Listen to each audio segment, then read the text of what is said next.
Online Academy, and here it is a part 7 of UGC NET December 2019 CS paper 2. And in our previous 6 parts we have solved first 30 questions.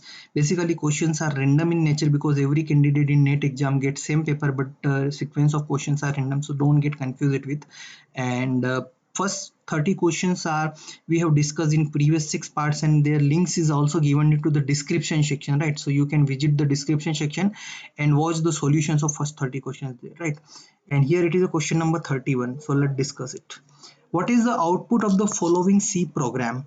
So the program is given to us. It is a very simple program. So include studio.h main, right? And we have three variables I, j, and x. So let's make here I, j, and x. And initial value of I is 0, initial value of j is 0, and initial value of x is 0.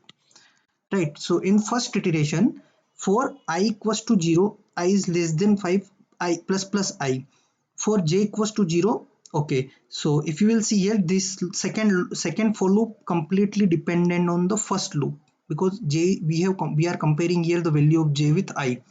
So in first iteration, suppose we are discussing here first iteration. So in first iteration, value of I is 0, value of I is 0, and value of j. So if you will see here, j 0 is less than 5, that is okay. But if you will see here, value of j is 0, so 0 is less than 0, it is false. So it is not possible to enter into this loop. So value of j is 0 and value of x is 0 for first loop, for first iteration. Okay, no problem. So it will not print anything. In second iteration, if we talk, pre-increment is there, so value of I is now get increased with 1. Now if you will see here, I need to check the condition. 1 is less than 5, it is true, so I will enter into the second loop. But in second loop, j is compared with the current value of I, and the current value of j is 0, so 0 is less than 1, so it is true. 0 is less than 1, it is true.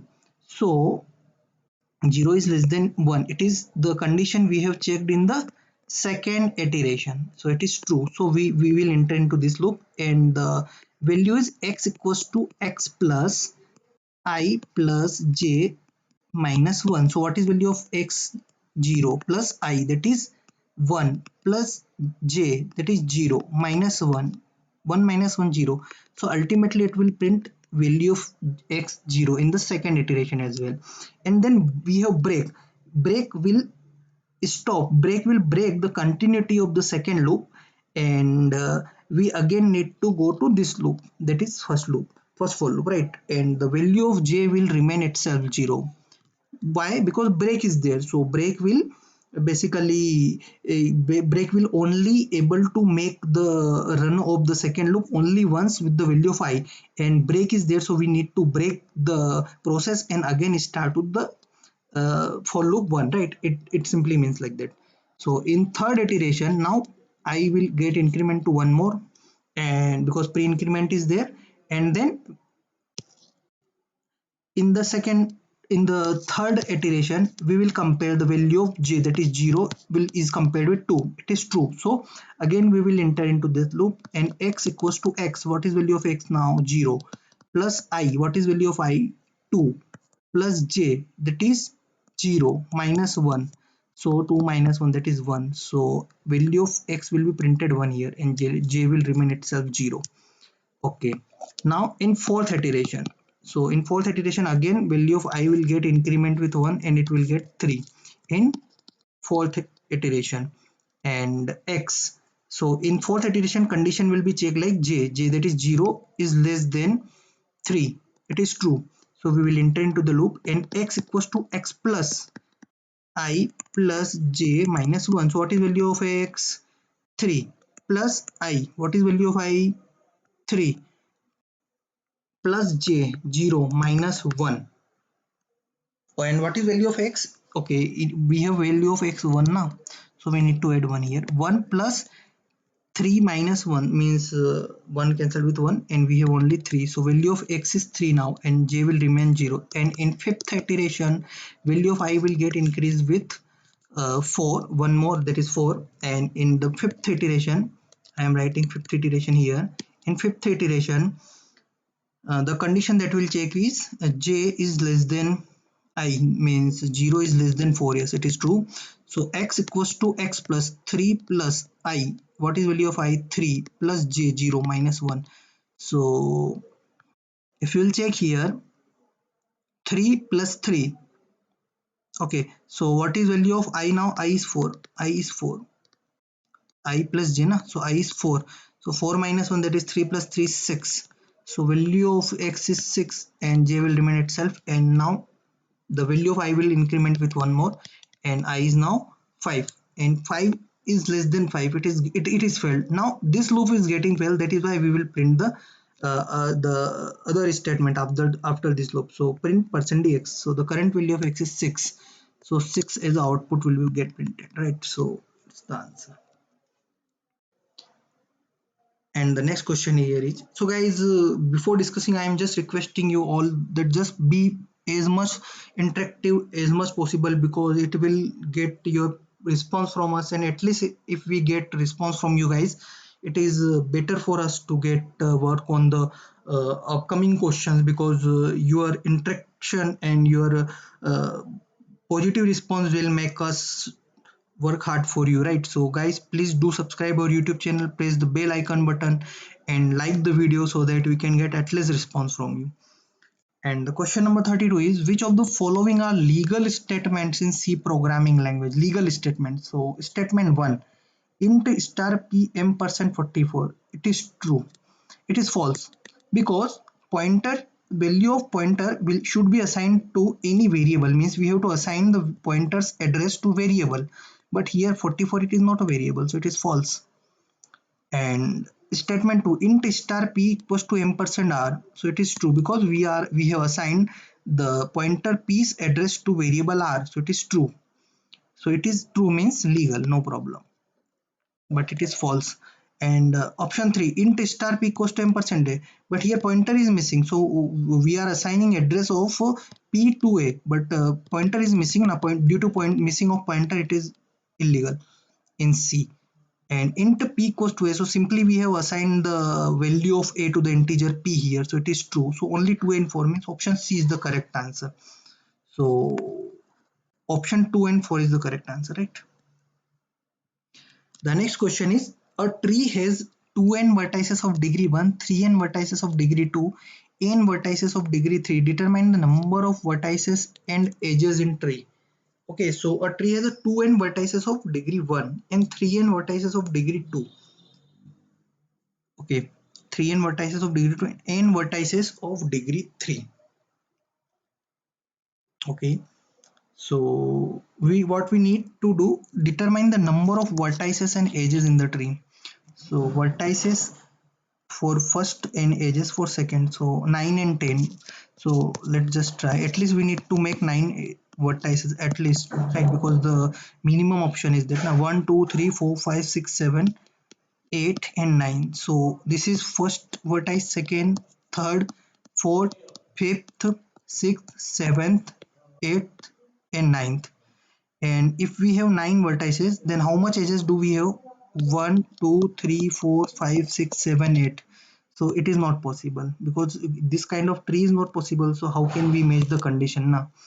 Similarly 10, so we need to add one more edge, 10. Okay, so after adding one more vertices, we have increased one more edge, but this kind of tree is also not possible. And after adding one more, that is 11 vertices, this kind of tree is also not possible, because if I have 11 vertices now, I don't have here 12. Okay, a tree. Okay, so it's not given that it's a binary tree. No problem, no problem. It is not given to us that it is a binary tree. A tree is a 2n vertices of degree 1, 3n vertices of degree 2, n vertices of degree 3. Determine the number of vertices and edges in tree. So here our tree may be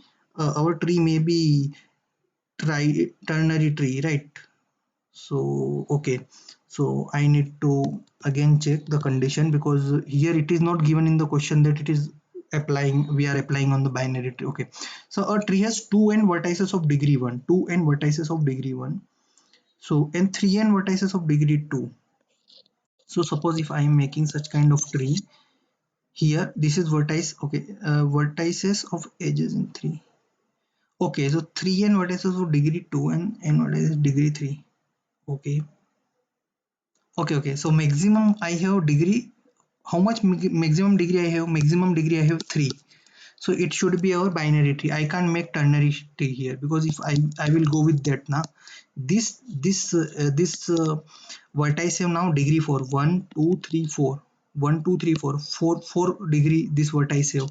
That is why it is not possible to apply it on the ternary tree. We need to apply it on binary tree. That is why it is only possible with option A. So option A is the right answer, because in binary tree we can't be able to make the binary tree with B, C and D. So only A is the right answer. So you can check the condition with that.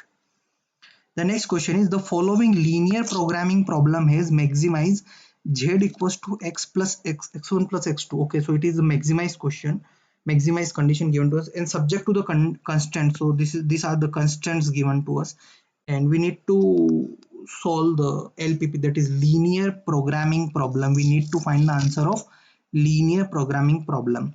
So x1 plus x2.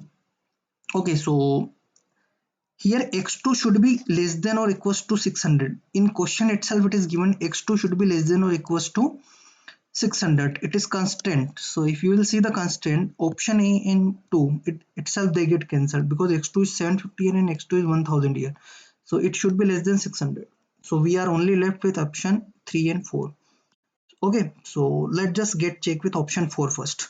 So if I will check option 4 now, then x1, that is 900, I am checking with condition 1, 900 plus 2 into x2, x2 is 600, it should be less than or equals to 2000. Okay, 900 plus 1200 should be less than or equals to 2000. So 12,000, 1200 and 900, it's 2100. It is not less than 2000. It is false. So option 4 is also false. So we are only left with option 3. So it is the correct answer. However, I want to check this also so that you can get the correct answer. Constant 1.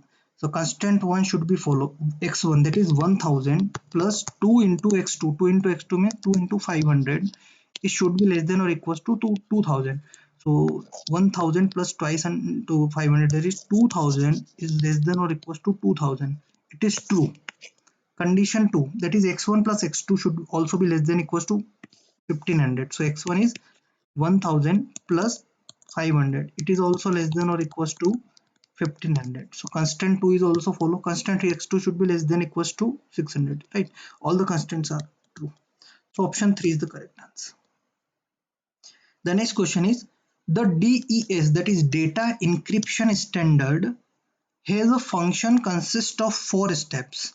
Which of the following is the correct order of these 4 steps? So data encryption standard, basically this is a theoretical question, neither need of any explanation, because you should have detailed knowledge of the algorithm. For that you have to read the content syllabus, right? So here I am just explaining you. The first step is an expansion, permutation is there in DS, then XOR operation is there, after that X boxes, and then a straight permutation. So option B is right answer. Here you can note it just for your information point of view, but for detail you need to read the topic, right? So guys, I hope the solutions of these 5 questions are get to you, and if you are really want to get the remaining solutions of 65 questions, then guys kindly show your positive response so that we can get at least motivated to work hard for you, and we will also try to provide you as much possible content for the UGC net as much possible from our side, right? So guys, do subscribe to our YouTube channel, press the bell icon button, like the video, comment in the comment section. All you can put your queries, doubts, we will try to solve them as early as possible and be interactive with us. Thank you so much guys, have a very nice day. Jai Hind, Jai Bharat.